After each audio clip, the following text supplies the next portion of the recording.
So for weak bases, because they are at equilibrium, we can write an equilibrium constant expression for them. And for our weak acids, instead of calling it a KEQ, it is called a Ka, so A for acids. And the same is going to be true for bases, except for it would be a Kb.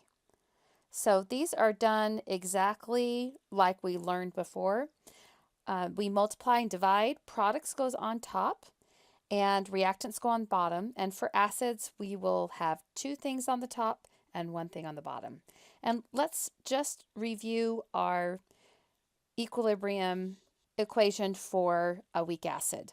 So the very first equation up here, we see that our acetic acid,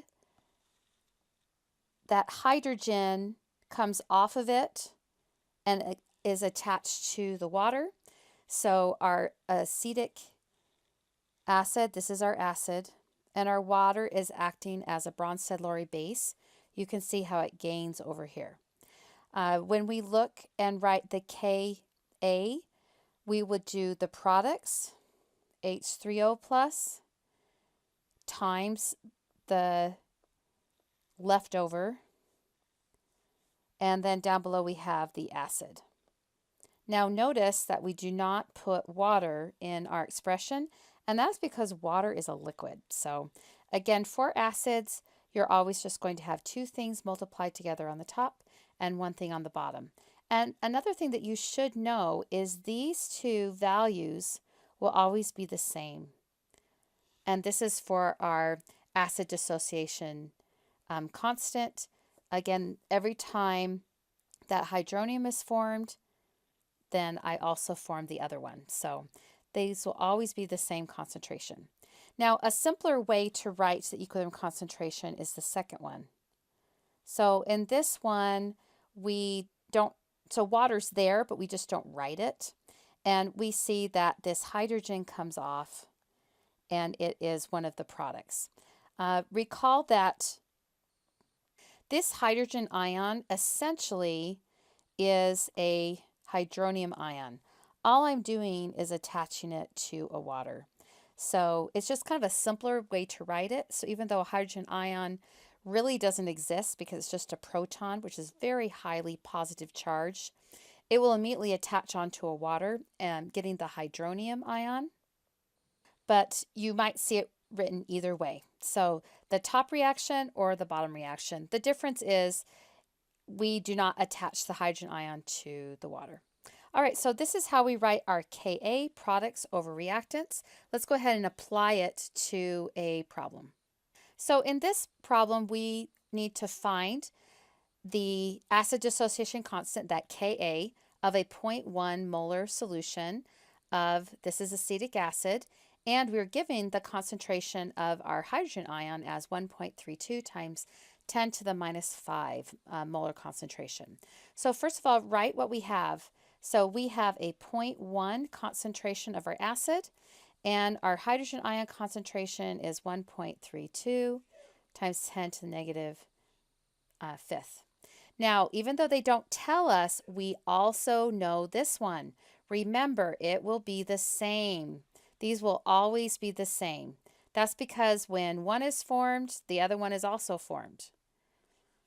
So I always call it the hydrogen ion and then the leftover, so it's because the hydrogen ion comes off. All right, so now we can write our equilibrium constant expression, and I already wrote it here, and we'll just fill in what we know. So we do know our hydrogen ion concentration and that leftover. If you want, you could just write the number and then square it. I wrote it out, and on the bottom here I have 0.1. So we'll go ahead and do the math. So multiplying this out and dividing by the 0.1, we get 1.74 times 10 to the negative ninth. So what does this mean? It is just a number. It tells you how many products there are to reactants, and we see that we have more reactants, which is consistent with our weak acids. So remember, if something is weak, it does not have 100% dissociation. It will have less than that. And we see that this acetic acid barely falls apart. So just a little bit is going to dissociate. our acid is mostly going to be the weak acid, just the acid form. So very little hydrogen ion and very little of that acetate ion.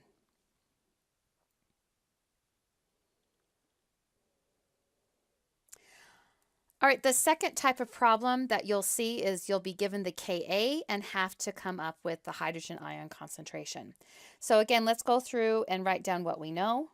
So we know our acid concentration is 0.05 and our hydrogen ion concentration and this hypochlorite ion concentration are unknown.